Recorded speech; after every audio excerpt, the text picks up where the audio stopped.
What percent of the times has Congress overridden a presidential veto? They said A, 5%, B, 25%, C, 33%, or D, 50%. The students asked council members 6 decathlon-type questions. Council members got 3 of them right, and that caused some of them to consider the possibility of taking a few refresher courses. I'm glad they didn't ask any of us up here either. Questions, you know? That was pretty. It is the thrill of victory tonight for LA's news quiz champs. Students from Marshall High School have broken a 3-year winning streak by Texas students to become the first-place winners in the National Academic Decathlon. And News 13's Sylvia Lopez was on hand when the team arrived back in the Southland this evening, and she's here to tell us all about it. Sylvia. Wendy, what an impressive group of students they are. Since September of last year, 11 students in a special 6th period class at Marshall High have spent all their free time together preparing for this past weekend. Today, all that hard work paid off. Although school officials waited until late in the day to make the official announcement, word of the victory spread quickly. So did the pride. And it makes me feel good that Marshall is ranked one of the highest. And so I feel that I can go out there and feel good about myself because I know I've got a great education.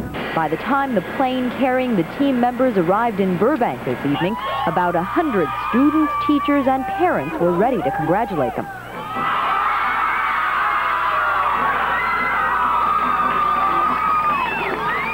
And a well-deserved celebration it was. The competition included 6 hours of grueling multiple-choice exams, a super quiz, and interview and speech contests.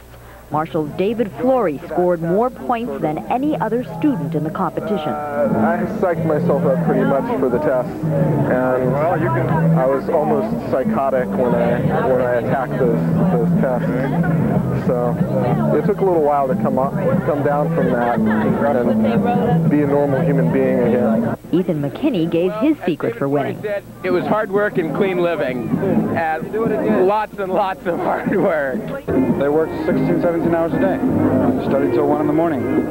They laughed at the school bells. They laughed at teachers who told them to sit in their seats. They laughed at teachers who got in the way of them. They laughed at administration rules that got in the way of them. They taught themselves, and they taught themselves obviously very well. We spent days, nights, we ate together, we just read, we quizzed each other. It just seemed like we knew everything possible. It was just... You had to win. Well, we were hoping we would. It was impossible to imagine not winning. So how do other students achieve the same success? Definitely. You just have to persevere, and you have to find within yourself the strength to go on, even if it's 11 p.m. at night on a Saturday and you'd rather be someplace else.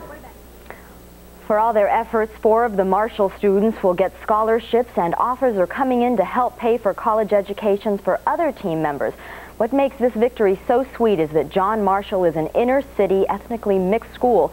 Teachers say it proves any student can achieve success if he works hard enough. Wendy, Tim?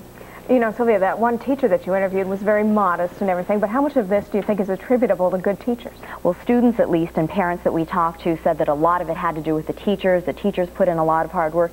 The teachers say that it's because they had a small classroom. This particular teacher had 11 students in his class as opposed to 42 in other classes, so obviously... Again, the advantage of the small classroom. That's it. It sounds like they won a sporting event, too. It sounds like a baseball team. Very interesting. Even more important than Okay, stick with us. Coming up next on News 13 tonight, the New York City Death Wish subway... Homecoming at Burbank Airport, hundreds of supporters showed up to greet the winners, while cheerleaders and band members performed for the students.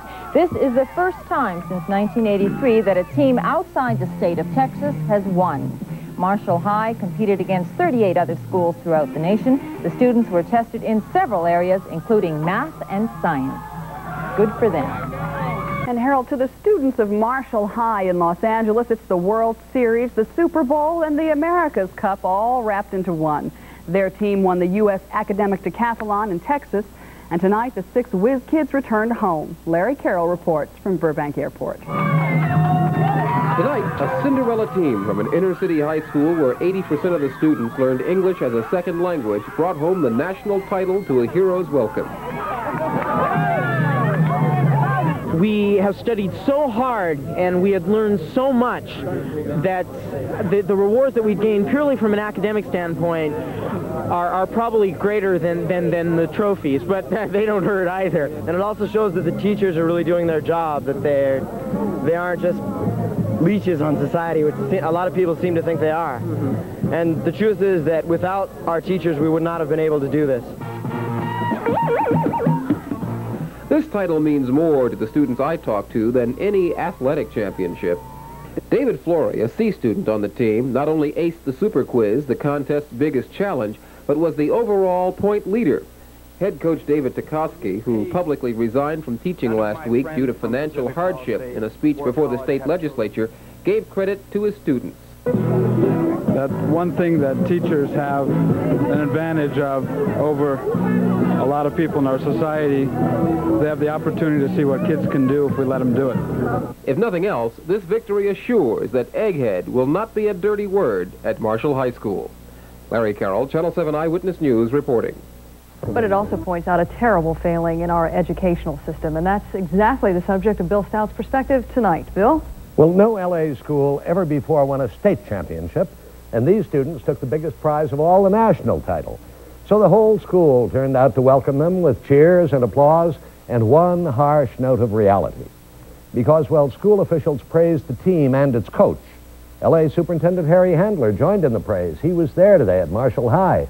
But with all that, the credit given by team members to their coach served mainly to emphasize that hard reality. The experience at the Decathlon has given me, and Mr. Tokofsky has given me such a passion for learning, such a desire for knowledge. But, well, that's how the student feels. The teacher in Sacramento recently said this. I told the lawmakers, the politicians, and the governor that we're in trouble, and that the situation in education was causing me to consider leaving my teaching position here in California. We are all in this together. It is our future. It is your future. Let us bring some hope and money to education and specifically to teachers. Thank you. We hear a lot about the low pay of teachers, and here we see it summed up in the person of David Tokofsky, an honors graduate of Berkeley who chose teaching as a career, and now at the age of 26 talks of leaving it. Because of the pay, no other reason. He earns $21,000 a year, though without the bonus money he got for taking the team to the national finals, it would have been $3,000 less than that. His students say he inspires them, gives them that passion for learning. Seems exactly the kind of teacher the school should not lose.